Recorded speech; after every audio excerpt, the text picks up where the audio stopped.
Natubhai circle થઈ, Pasabhai park થઈ અને જે વિવિધ કોમર્શિયલ કોમ્પ્લેક્સ થઈ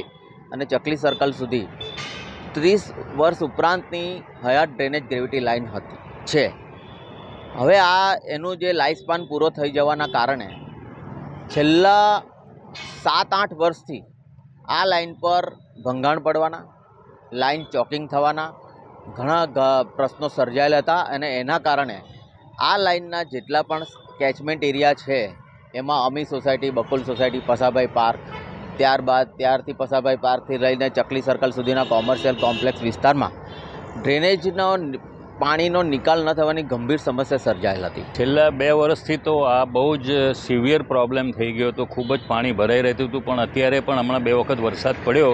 અને કોર્પોરેશનનું જે આ બધું કામ કરવાથી એ વરસાદમાં પણ બિલકુલ પાણી ભરાયું નથી. એટલે અમને એવું લાગે છે કે હવેના સમયમાં કદાચ બહુ જ વરસાદ પણ પડે તો પણ પાણી ભરાવાની શક્યતાઓ ઘણી જ ઓછી થઈ જશે અને લગભગ નહીં ભરાય, નહીંવત જેવું પાણી કદાચ ભરાશે તો એ થોડા સમય માટે રહેશે. છેલ્લા વર્ષમાં અમારા પશાભાઈના અડધા સેગમેન્ટમાં ખૂબ જ વરસાદને